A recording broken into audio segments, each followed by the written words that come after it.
आप देख रहे हैं WLBS न्यूज। चैनल को सब्सक्राइब करना और बेल आइकन को प्रेस करना ना भूले। लेकिन आप लोगों ने ही तो उन्हें चुना है सरकार में। आप लोगों को तो मंदिर चाहिए था, मंदिर मिल गया। रोजगार के लिए आप नोएडा आ गए हैं और घंटा बजाना है तो अयोध्या चले जाइए। इसमें योगी जी की क्या कहना? बात तो सही कह रहे हैं सर, लेकिन हम युवाओं ने जिताया उनको ना। तो हम ही हुआ 5 तारीख को कल 5 तारीख को 5:05 पे हम लोग पूरे देश में ताली बजा करके हम लोग बोले कि हमें रोजगार चाहिए। ऐसा नहीं है, अगर हम जिताना जानते हैं तो लात मार के कुर्सी से हटाना भी जानते हैं।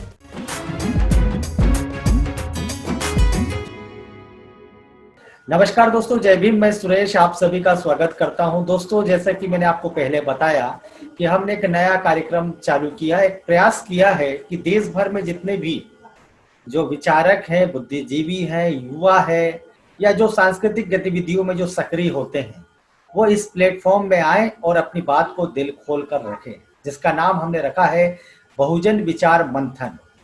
तो आज इसी श्रृंखला में हमारे बीच में जुड़ रहे हैं एक नौजवान जो उत्तर प्रदेश से ताल्लुक रखते हैं, बलिया जिले से, संजय कुमार जी, जो कि बेरोजगार युवाओं के मन की बात बताएंगे।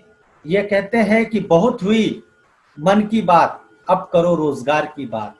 दोस्तों, जो अभी एक मूवमेंट चल रहा है, जो एक आंदोलन चल रहा है रोजगार मांगने के लिए, देश के अच्छे दिन वापस लाने के लिए, आपने देखा कल देश के युवाओं ने थाली बजाकर प्रधानमंत्री से कहा हमें आपकी बकवास या क्या कहूं, इन्होंने ये कहा कि हमें मन की बात ना करिए, हमें रोजगार की बात कीजिए।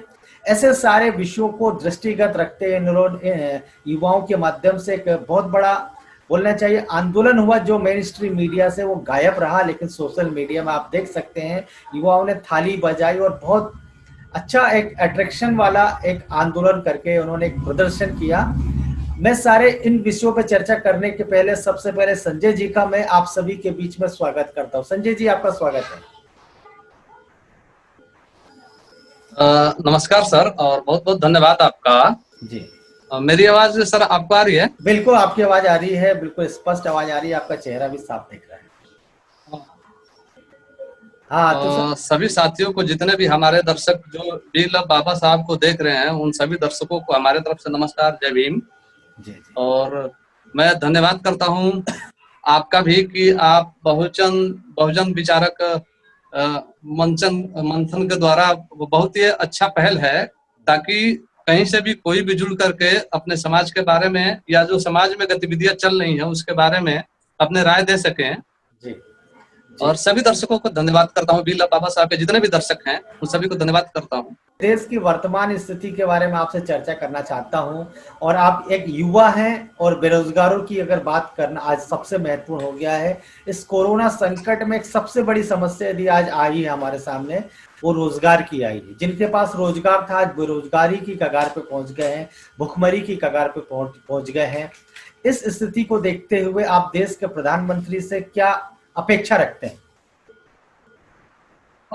सबसे तो पहले सर ये समझना जरूरी है कि ये बेरोजगारी इतनी बढ़ी क्यों। 45 साल में जब से देश आजाद हुआ, इतने साल में कभी भी इस तरह की त्रासदी नहीं आई, और ये त्रासदी इतनी खतरनाक है कि कोरोना से भी ज्यादा खतरनाक है सर।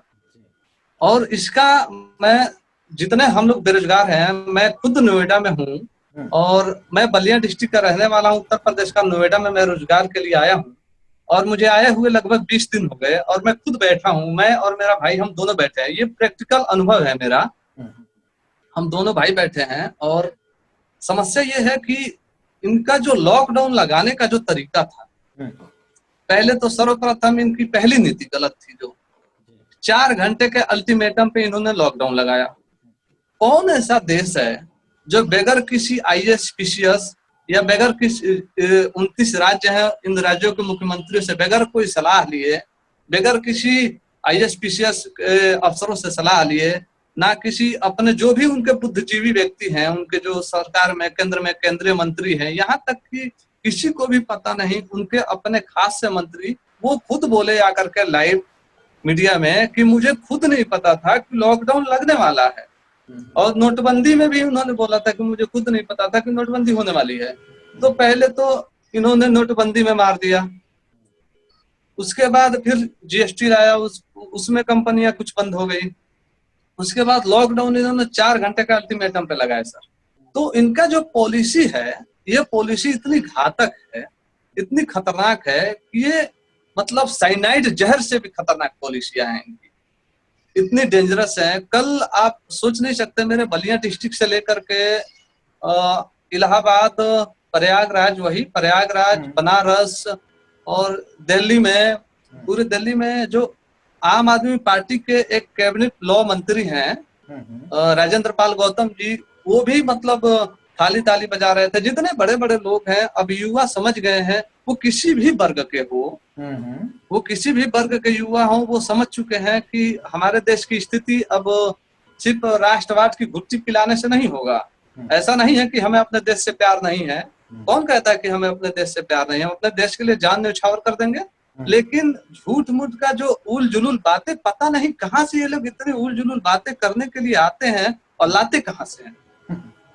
तो इनकी जो नीतियां है ना, इनकी नीतियों के कारण ही ये गड़बड़ हुआ सर। और श्री नरेंद्र दामोदर दास मोदी जी से मैं यही उम्मीद करता हूँ कि जितने जल्दी हो सके, जल्द से जल्द ये नीतियों में सुधार करके, और कंपनियों से लेकर के और यातायात जो आदान प्रदान आयात निर्यात होता है, जितने भी प्रोडक्ट एक दूसरे से आदान प्रदान कर करके आते जाते हैं, लोग लाते हैं, जब तक ये नहीं चालू होगा, लोगों के पास डिमांड नहीं बढ़ेगा प्रोडक्ट का, तो ये बेरोजगारी अभी और भयंकर महामारी का रूप लेने वाली है। जी जी, मतलब कोरोना तो एक अलग बात है, लेकिन एक बेरोजगारी के रूप में भी एक बहुत बड़ी समस्या खड़ी हो चुकी है, या हम लोग के सामने नजर आएगी। आपका यही कहना है।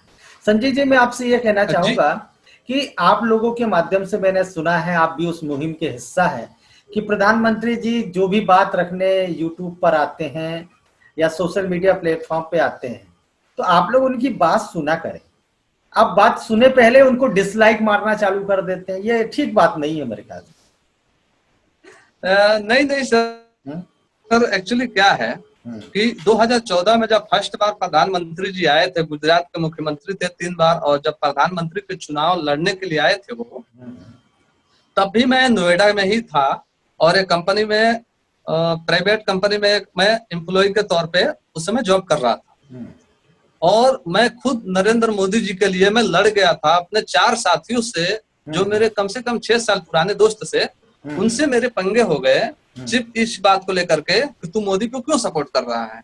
अच्छा। तो मैं मोदी जी को सपोर्ट नहीं कर रहा था, उनकी जो विचारधारा थी, जो उनकी नीतियां थी, उनमें जी उनकी नीतियों को मैं सपोर्ट कर रहा था कि हम आएंगे तो 2 करोड़ रोजगार देंगे पर हर साल 2 करोड़ रोजगार देंगे, शिक्षा नीतियों में सुधार करेंगे, चिकित्सा में सुधार करेंगे, जो गरीब समाज है, जो एक गरीब कुनबा है हमारे भारत देश में, उन लोगों की भलाई की जाएगी, या जो भी हमारी नीतियां होंगी, जो पॉलिसियां होंगी, वो गरीबों के हितों में होंगी। लेकिन ये गवर्नमेंट आज के दौर में सिर्फ और सिर्फ धन्ना सेठों का, सिर्फ अमीरों के लिए काम करती है। अडानी, अंबानी, ऐसे सब जितने भी कारपोरेट जगत के लोग हैं, सिर्फ उनके लिए काम करते हैं। जी जी, नहीं, आप अभी बोल रहे थे डेवलपमेंट की बात की है, तो प्रधानमंत्री जी बोलते हैं आत्मनिर्भर बनो। वो बोलते हैं कि जो बांस छीलो और उसका बेना बनाओ। बेना समझते होंगे आप, बलिया में रहते तो मेरी बात समझ गए होंगे। बांस छीलो और बेना बनाओ, और उसका बांस जो बच जाता है डेवलपमेंट में ढुका दो। इस पे क्या कहना है? एक्चुअली जानते हैं सर, इनकी वही तो कह रहे हैं। मैं क्या बोल रहा हूँ, जो नीति, मैं क्या बोल रहा हूँ सुनिए तो, ये जो बेना वाली जो बात किया, डेवलपमेंट की बात किया, और मैंने कहीं ना कहीं इसको उत्तर प्रदेश भोजपुरी भाषा से जोड़कर बात किया, तो हमारे दर्शकों को थोड़ा सा भोजपुरी का तड़का बताइए ना, आप भोजपुरी जानते होंगे तो। एक्चुअली क्या है सर कि ये जैसे मतलब ये लोग बातें बोलते हैं ना, तो पता नहीं इतने नैतिकता, इनकी नैतिक पतन कैसे हो गया, मुझे समझ में नहीं आता है। हमारे यहाँ एक कहावत है, भोजपुरी में कहावत है, ज्यादातर औरतें बोलती हैं इस कहावत को। भोजपुरी में कहावत है कि सब सुतल तब पुअरी जागल, जिसको कहते हैं कि मतलब जो काम हम करके छोड़ चुके हैं ना, उसको ये लोग फिर दोबारा रिप्ले करवाए, जैसे 50 साल पीछे देश को ढकेल देना।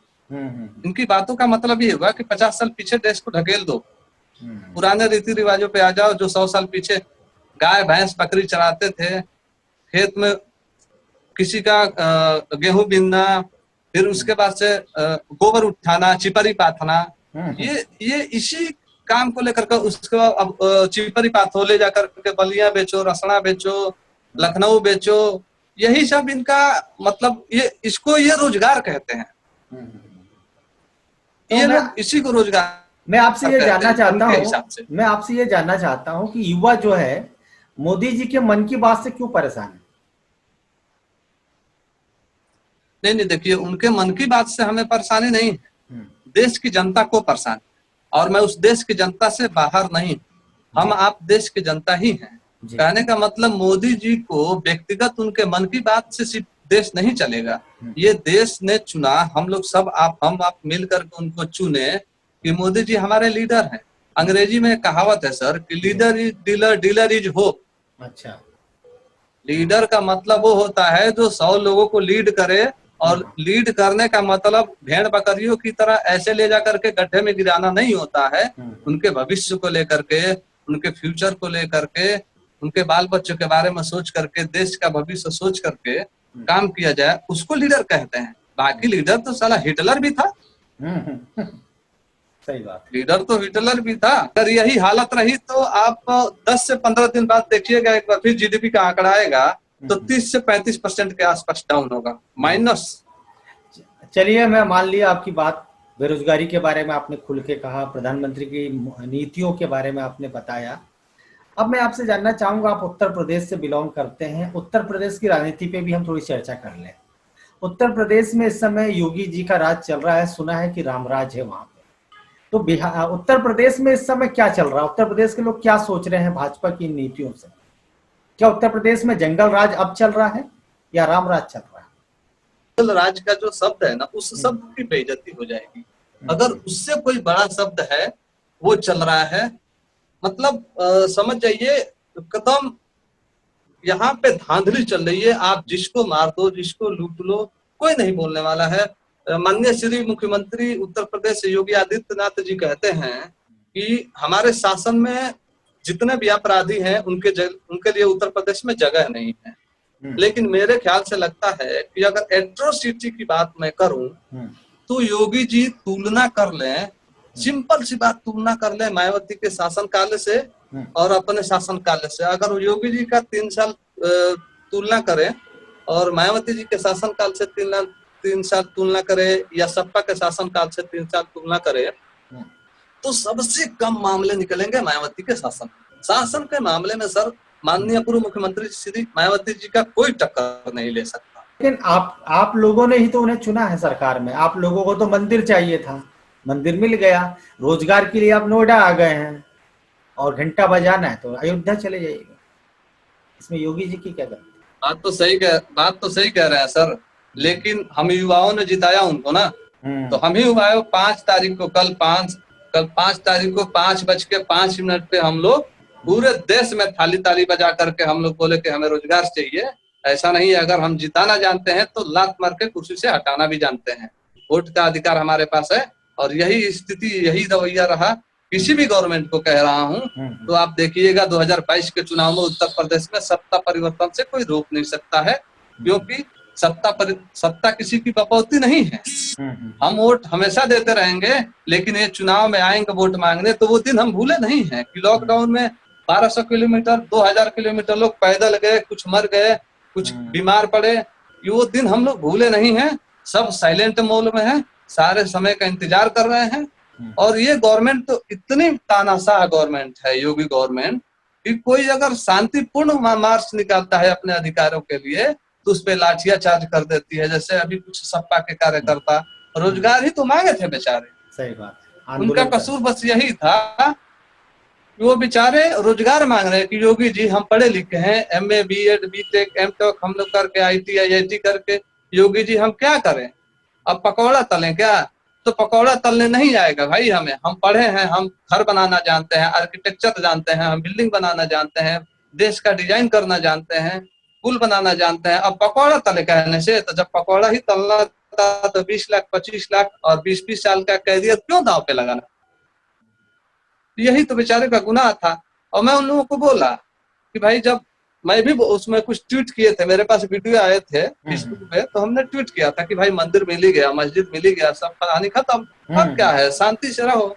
तो मेरे कुछ मित्र हैं, वो कह रहे हैं कि यार संजय, इतना दुर्भाग्य, हम लोग अपने भाग्य को कोस रहे हैं, इतना दुर्भाग्यपूर्ण हम लोगों का भाग्य है कि हम लोग इस सरकार को चुने और आने वाले समय में हम इनको कुर्सी से हटाएंगे। तो हम बोले कि भाई चुने क्यों, उस समय हम भी चुने, हम भी ऐसी स्थिति में थे, लेकिन हम क्या जानते थे ये स्थिति होने वाली है। लेकिन आपको पूर्ण भरोसा दिलाते हैं सर, आपके चैनल के माध्यम से, और देशवासियों को बताना चाह रहे हैं कि आने वाले टाइम में इस सरकार को जानता है, क्योंकि इनकी नीतियां, चाहे वो आरक्षण हो, ओबीसी का, SC ST का, हर तरीके से ये शोषण करने पे लगे हैं, हर तरीके से शोषण।